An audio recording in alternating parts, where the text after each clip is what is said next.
বন্ধুরা, আপনারা সবাই কেমন আছেন? আজকে আমাদের রেসিপি ঠাকুর বাড়ির আলু পটলের ডালনা। সঙ্গে থাকুন দেখার জন্য।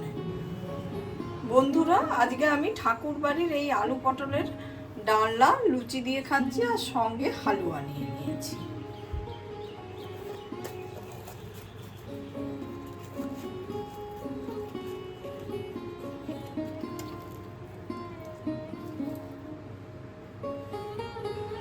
খেতে কিন্তু দারুণ হয়েছে। আপনারাও একদিন এইভাবে বাড়িতে বানান আর খান, আর আমায় লিখে জানাবেন কেমন হয়েছে। কড়াইতে সর্ষের তেল ঢেলে নিলাম। এদিকে কড়াইতে সর্ষের তেলটা আমাদের গরম হয়ে গেছে। আমি পটলগুলোকে প্রথমে ভেজে নিচ্ছি।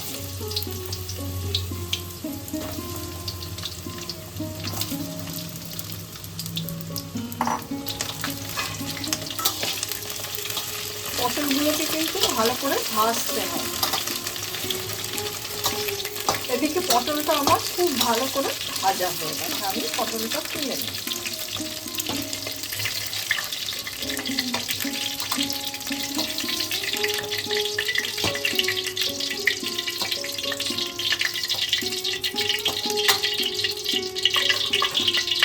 ওই তেলেতেই ডুমো করে কেটে রাখা আলুটাকে আমরা ভেজে।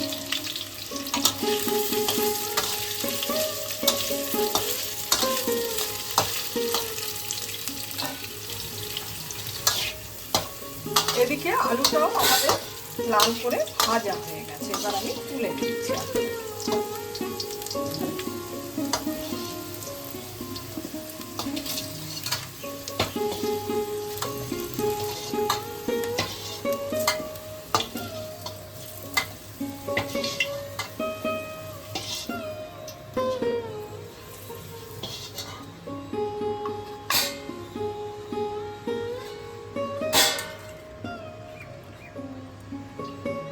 এক চামচ ঘি দিয়ে দিলাম।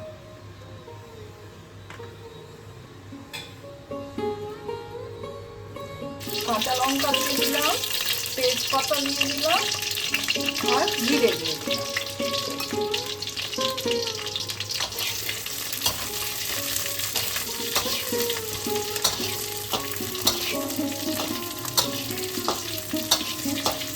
ফোড়নটা থেকে যখন একটা সুন্দর গন্ধ বেরোবে, তখন আমরা লঙ্কা বাটা দিয়ে দেব।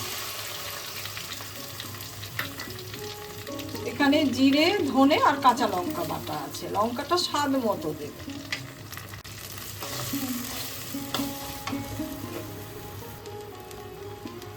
চিনি দিয়ে দিলাম, পরিমাণ মতো নুন দিয়ে দিলাম।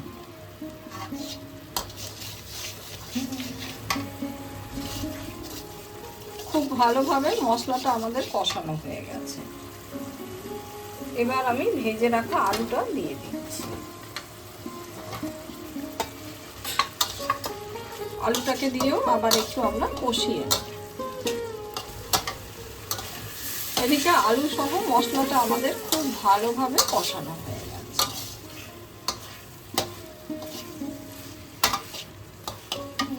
এবার আমি মশলা বাটা ধোয়া জলটা দিয়ে দিলাম।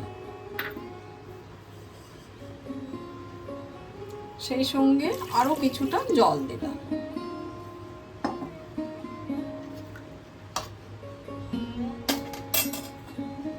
এবার আমি ঢাকা দিয়ে দিচ্ছি।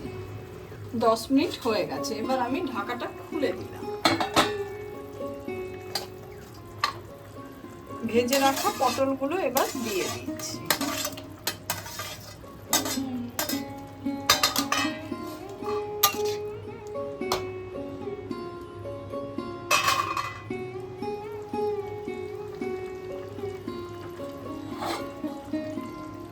আবার আমি ঢাকা দিয়ে দিলাম। আরো 5 মিনিট হয়ে গেছে। এবার আমি ঢাকাটা খুলে দিলাম। এদিকে গ্রেভিটা কিন্তু ঘন হয়ে গেছে। আর আমি দেখিয়ে দিচ্ছি, দেখুন আলু পুরোপুরি সেদ্ধ হয়ে গেছে।